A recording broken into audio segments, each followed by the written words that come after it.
ஊருக்கு பங்காளிகள் உள்ளுக்குள் பகையாளிகளா? குழம்பி போயிருக்கும் புதுவை மக்கள்.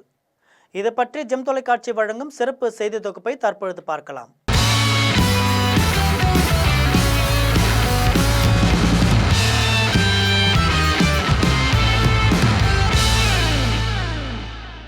காங்கிரசிலிருந்து பிரிந்து மாநிலத்தில் ஆட்சியை பிடித்தவர்கள்ல மேற்கு வங்கத்துல மம்தா பானர்ஜி, ஆந்திராவில் ராஜசேகர ரெட்டி, கர்நாடகாவில் தேவகவுடான்னு பலர் இருந்தாலும் 2011ஆம் ஆண்டு காங்கிரசிலிருந்து பிரிந்த ஒரு மாசத்துல அதிரடியாக புதுச்சேரியில் ஆட்சி பிடித்தவர் ரங்கசாமி. இவர் தனது பேரிலேயே காங்கிரஸ் கட்சியை தொடங்கியது அப்போது ஆச்சரியமாக பார்க்கப்பட்டது. முதலில் அதிமுக உதவியோடு தான் ஆட்சியை பிடித்தார்.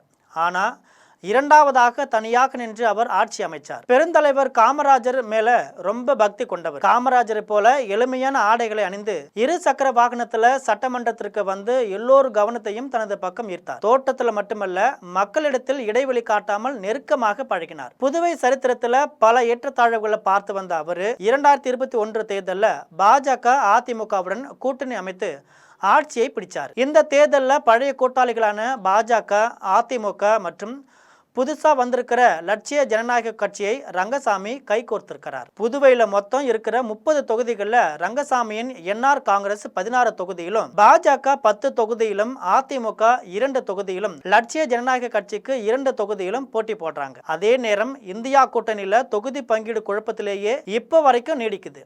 மொத்தமுள்ள 30 தொகுதியில காங்கிரஸ் 16 தொகுதியில போட்டியிடுது. 13 தொகுதியில திமுகவும், 1 தொகுதியில் விசிகாவும் போட்டி போடுகின்றன. இந்தியா கூட்டணிக்காக தொடக்கத்தில் உரத்து குரல் கொடுத்த 2 கம்யூனிஸ்ட் கட்சிகளும் கூட்டணியை விட்டு வெளியேறி தனியாக போட்டியிடுகின்றன. ஒப்பந்தப்படி காங்கிரஸ் கட்சி நடந்து கொள்ளல என்று கூட்டணி கட்சிகள் விமர்சித்திருக்கு. அதனால திமுக காங்கிரஸ் கட்சிகளிடையே முட்டல் மோதல் ஏற்பட்டு ஒருவரை ஒருவர் திட்டிக் கொண்ட சம்பவங்களும் நடந்திருக்கு. அதனால காங்கிரசுக்கு ஒதுக்கப்பட்ட 16 தொகுதிகளில் தாண்டி திமுக நிற்கும் 5 தொகுதிகளில் காங்கிரஸ் போட்டி வேட்பாளர்களை அறிவித்து கை சின்னத்தில் போட்டி போடுகின்றாங்க. இந்த 5 தொகுதிகளிலும் ஒரு பக்கம் உதயசூரியன் சின்னத்திற்கும் மற்றொரு பக்கம் கை சின்னத்திற்கும் ஒரே கூட்டணியில் இருக்கும் 2 கட்சிகளும் வாக்கு கேட்பதால அந்த கூட்டணியில் இருக்கிறவங்களும் புதுச்சேரி மக்களும் குழம்பி போயிருக்காங்க.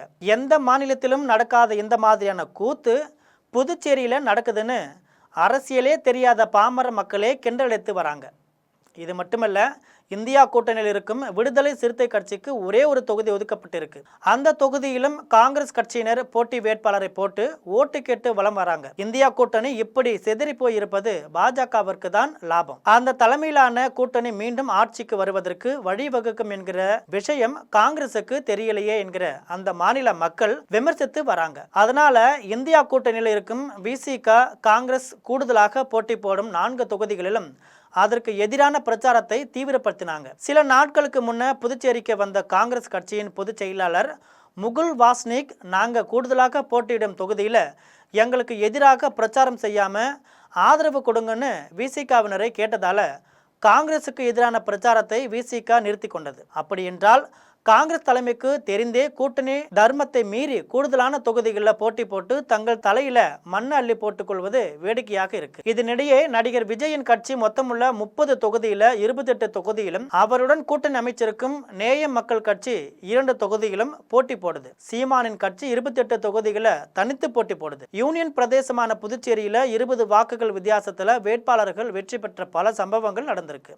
இது போன்ற சம்பவங்கள் விஜயின் கட்சியும் சீமான் கட்சியும் தேர்தலில் போட்டி போடுவதால அதிகரிக்கும் என்கிறார்கள் தேர்தல் ஆய்வாளர்கள்.